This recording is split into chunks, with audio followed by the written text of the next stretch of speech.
So the job market for tech opportunities is definitely heating up this spring, and you may be wondering, how do I know? And as most of us know, these tech recruiters are always doing their thing, always in our inbox. But honestly, lately it seems like they've been going extra hard, like been on 10x or something like that. So in today's video, I'm really just gonna hop inside my inbox and basically let you take a look for myself and just chit chat and talk about some of these job opportunities, share a few of my thoughts on them, and see, of course, where the opportunities may lie. And at the end of this video, if any of these pique your curiosity, then just drop me a message down below, and I'll definitely be sure to forward them to you. But if you're ready, let's go ahead and get it. So this first opportunity we see here is with Dish Networks. Again, location is Denver, Colorado, and sometimes it's hard to glean from this basic information if the opportunity can be done remotely. So of course, when you correspond with the person that reached out to you, it may be one of the things that you want to pose to the response.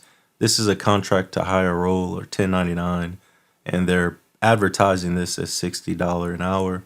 We see here some of the desired qualifications: bachelor's degree, 10 plus years, working in a large enterprise. And of course, we see many Cisco certs still being prevalent on the networking side, at least in the posting. So again, we know that's not always the case when you get on the job. If you get all the way there, that sometimes it's a mixed environment or a little bit of Cisco in a certain place, maybe at the edge, and sprinkled in with some cloud opportunity. So this, of course, seems to be, as they're saying here, 5G build out, helping with that element there. And then again, though this is a principal network automation engineer, truth be told, not a lot of any of those terms here. But we do see in the key responsibilities, this is most likely going to be working in an agile or scrum type environment, with CI/CD pipelines, most likely, and some releases to do that. And that's supporting the application team would be what I would glean from this one here. This next opportunity is remote. This is down in Miami, Florida, and this is where, to be quite honest, a lot of the cruise boats are. So I'm starting to see some of those opportunities pop up as well. And this one is pretty lengthy. I like to see these that have more verbose, a lot of what they have. And these are some of the referrals as well. Some opportunities actually list that if you're not interested in the opportunity, but you know someone that's fits the bill or could be there, then it's worth the shot to go ahead and send that candidate forward. So a lot of times these KSAs is not only gauging you, the candidate, on what you have, but when you make it to the second round of interviews, it's prepping the organization or the middleman to also have that documentation they need to submit the resume, you, the candidate, on their behalf. So we see a litany again of networking terms, conditions mixed with virtual stuff here.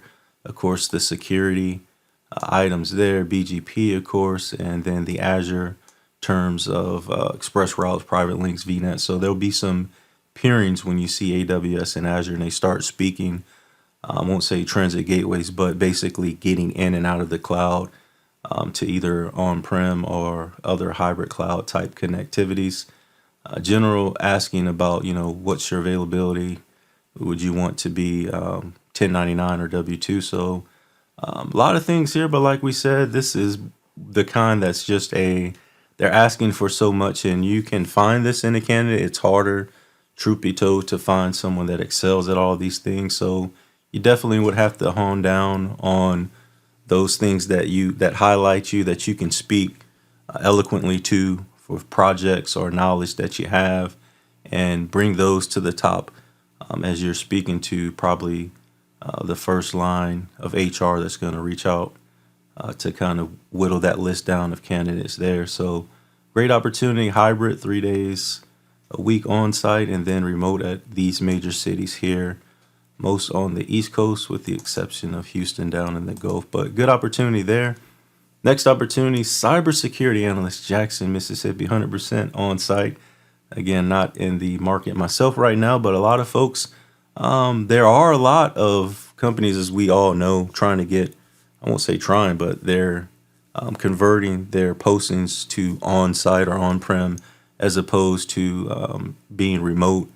And so we see a lot of those organizations really, bringing the employees back in on site. So working remote is not as much a luxury for everyone as you can. Bless myself, but I don't take it for granted ever at all. And if we scroll down here, this again a little bit more on the security side. We see here the seam. I don't know. Let's see who they have. Syslog alerting, Nmap, Wireshark, a little bit of scanning, probing, NIST. So a little bit of assessment work there, audit, compliance, things like that, for the tools that they have there to scan the network and get those results of vulnerabilities, and see which ones are critical, high, medium, or low, and some networking terms here, but really predicated more so, and especially here on the cyber and compliance side here, and they put that term as soon as possible. So there we go. Next one here, PMP. Again, this is in Richmond, Virginia, hybrid, both remote and on site. Virginia ITHC Vita, again, must be expanding their portfolio of job opportunities there. As we can see, 15 plus years project management experience. So if you know anything about PMBOK and that the rigors that it takes to become certified as a PMP, then you definitely know what training and studying and experience, of course, along with the knowledge that goes with it. So having, of course, portfolios, programs, projects, taking on different ones, initiating, managing, properly closing out, resource management, SALs, ROEs, RFIs, statement of works, project charters, just so much of those. And then we see agile and waterfall methodology, which most or a lot of organizations, I'll say most, when it comes to the IT are already operating in that, because the speed to be nimble, agile, and to produce small chunks of a code or an application instead of waiting all the way to the end for a deliverable that may not be needed is something that a lot of stakeholders are requiring, not just asking for these days. So pretty standard language there. Next up, network architect Irvine Cowley. This one here, pretty concise. We see Juniper, Cisco, Palo, and F5, of course, with the I rules there. We see some different types of vendors there as well. IP address management, and of course, our standard protocols across the different suites. Of course, no EIGRP because different vendors, and that's Cisco proprietary. So that one's pretty simple. Indeed, even this one is on the government side. This is a pending contract award. So on the government side, a lot of budgets, I don't know what you may or may not have been reading, but a lot of RFIs and sources soughts were, going into late last year into the early parts of this year. A lot of those were coming out, but really no RFPs or requests for proposals. But the budget now has been opened up and released to a lot of the different agencies on the civil service and federal government side. So those requests for proposals are starting to come out, and that money's there to be used.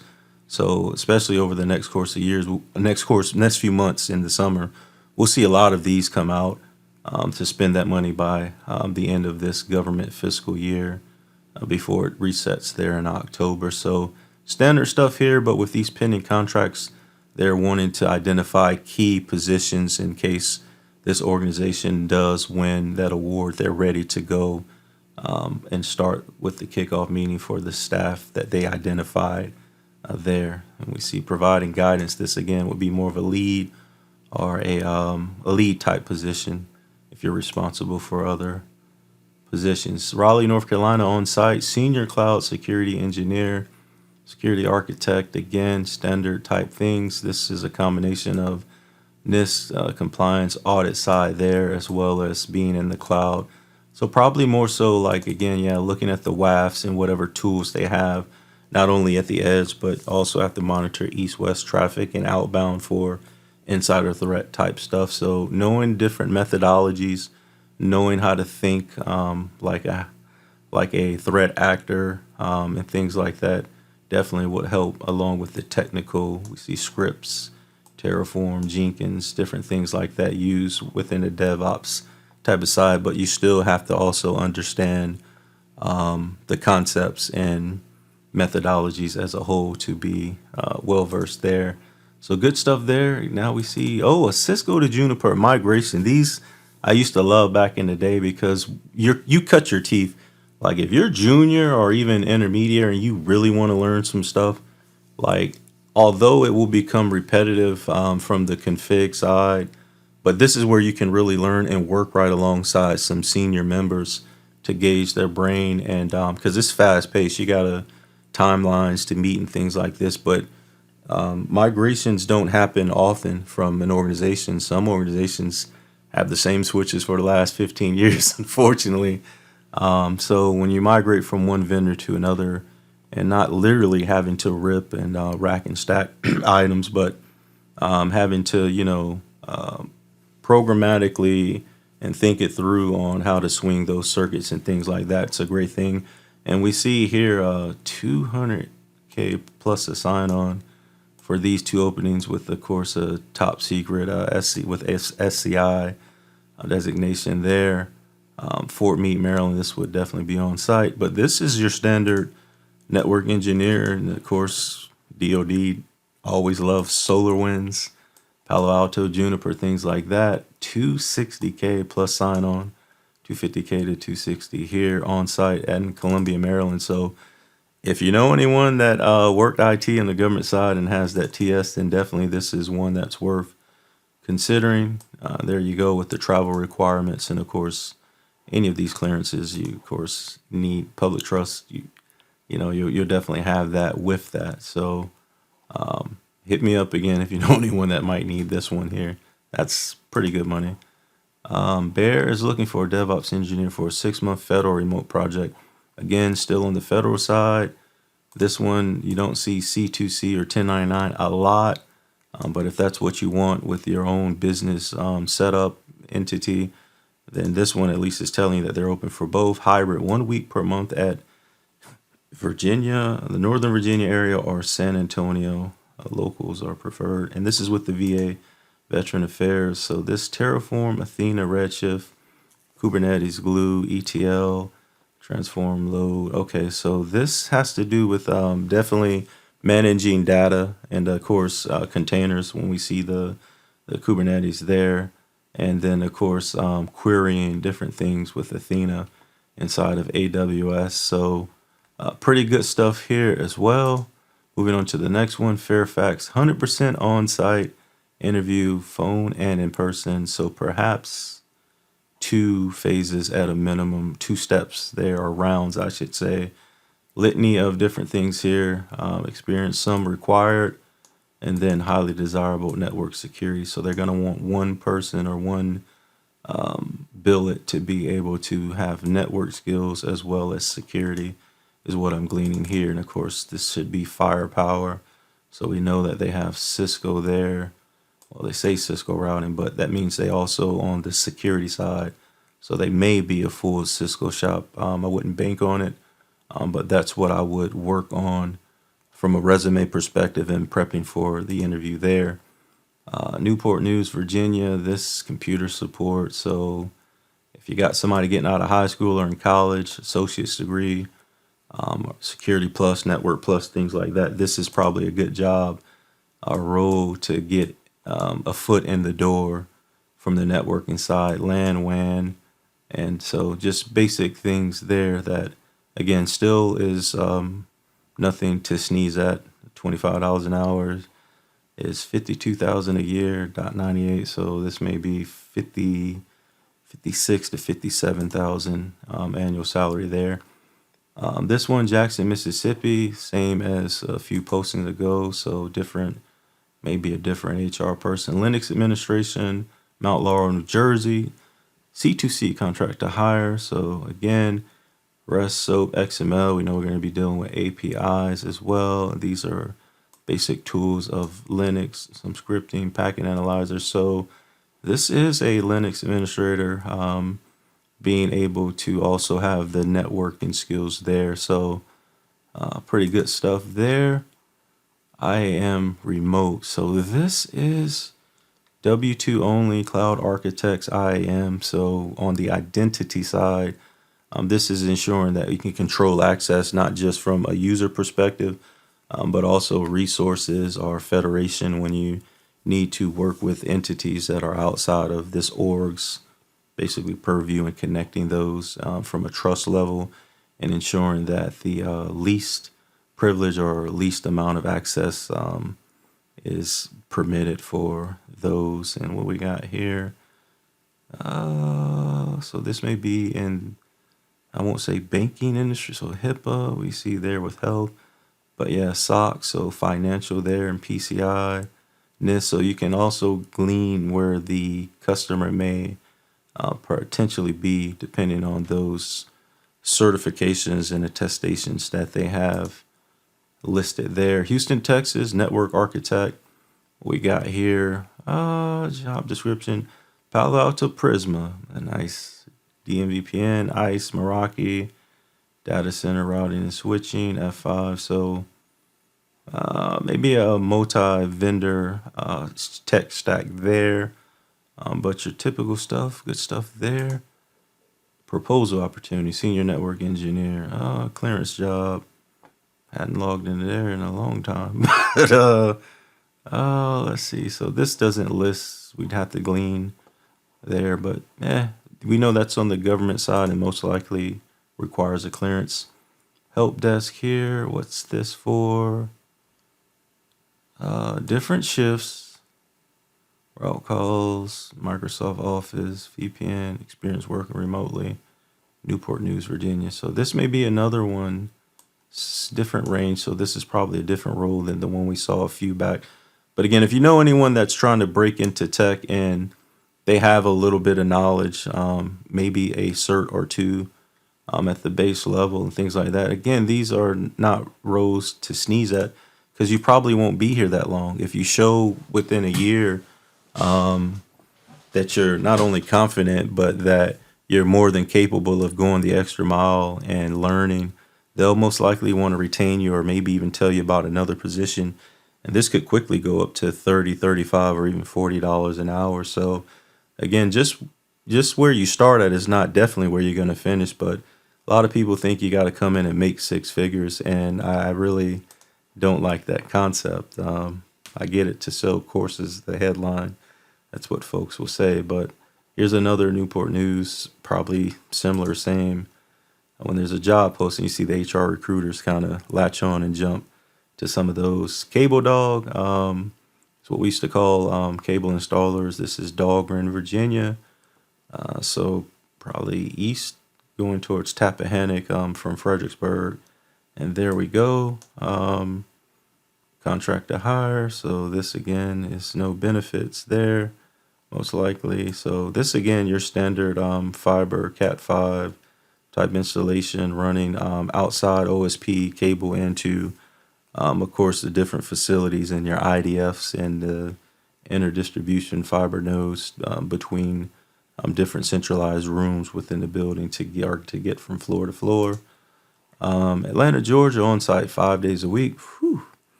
AI tech lead, AI tech lead, and AI is the buzzword. No need to say much about that there. Neural type stuff, natural language processing. So if you're into this, and I think a lot of us should at least learn the surface level stuff, because 5 years, that's what probably all of these posts will have something similar in it. This again, Palo, AWS security, Python, AWS network admin, 100% remote. Great role. Again, if you go through any of these cloud boot camps, you get a few of those certs and some firewalling at the edge. This wouldn't be a bad one to go for. They're not requiring the PCNSE. The SA is good enough. So 6 months to hire. So they probably need to get a candidate onboarded within the next month. When a lot of these 6 months is like they need to get someone in there to bridge the gap before the organization determines, long-term or permanent type thing. But this is a great role. All the things that I enjoy doing. We saw cloud formation in there as well. Remote security engineer, LinkedIn. Make sure my LinkedIn is off, but let's see. It's not about me. It's about you guys again. Pipeline. So that AWS was it data that new certification that came out. This one, all of everything you see in here is there. We see the elk stack with Elasta, Stash, Log, Stash, and Kibana. Yeah, so Datadog, Prometheus, Grafana, the tools for network visibility, and of course monitoring their Databricks. So much beautiful words there. But this is a great world, and this is the things that I definitely enjoy doing. I don't know what I'm in, but Cloud Academy. This is definitely the kind of classes that I take on the side because I don't do those at work, but always interested in learning. This is a SOC or cyber, no, not SOC, cyber operations engineer, congressional budget off here up in DC. What do we have here? Checkpoint. Okay, Checkpoint, Palo, network security, NIST, RMF, Symantec, dealing with certs, TLS. But this is probably what they're really looking for here. Not only because of the term expert, but just dealing with this and the packages is a role all in of itself. So regardless of whatever else they got in here, this is what you kind of need to know. This one bullet is what you need to be able to speak to proficiently there. TS requirement. So again, there's not a lot of like every time you add on or layer on another requirement, this cert required, this level of clearance, that it basically like going up the top of a pyramid. It's less candidates that to basically choose from. So sometimes you may only be interviewing against 3 or 4 other candidates. So depends on where you're at in your job search. Hybrid position, sys engineer, Microsoft project. All right, let's breeze through some of these, starting to slow down. All right, Denver, Colorado. I'll do a few more. Like I said, this is getting to be long, but like I said, I just know we're still May 8th, and this is May 11th. Yeah, it's a lot of opportunities that are starting to get emailed out. This is on site, Atlanta, Georgia, day 1. So a lot of, again, these longer ones that have the details in it are good. They're VoIP. Don't see those very often. I used to love voice. It's the first lab that I brought from eBay back in 2011-ish. So some of those older ISR routers that I have downstairs and switches were from there. TS preferred, but they'll take a active clearance. Deloitte exploratory. Big company there. Deloitte, Accenture, those types. So you can learn a lot when you get there. So we see that one already. Herndon, network engineer. Let's look for something that's unique in the title, and we'll close this one off here shortly. But like I said, these are still Brooklyn, New York, network engineer. Pretty cool. Leaf spine leaf, so that's data center. Or did I see? Yeah, it's data center. So good stuff there on the Nexus side. And that's that void one we saw again. So, but long story short, like we said, there's just so many roles and opportunities out here. So if you know anyone that's been frustrated or detoured or, had their head down from just the way the markets look, I definitely tell you that it's heating up. So hopefully you've just gained or learned a little bit about what these recruiters and organizations are on the lookout for, at least in my neck of the woods or, where I'm at. But like I said, drop a link or a comment down below in the description if any of these you want me to send your way, and we'll link up and I'll get that information and details to you. But definitely keep doing your thing. Let me know if you need any help. Appreciate your time. And as always, until next time, stay safe. Take care of yourselves. Peace.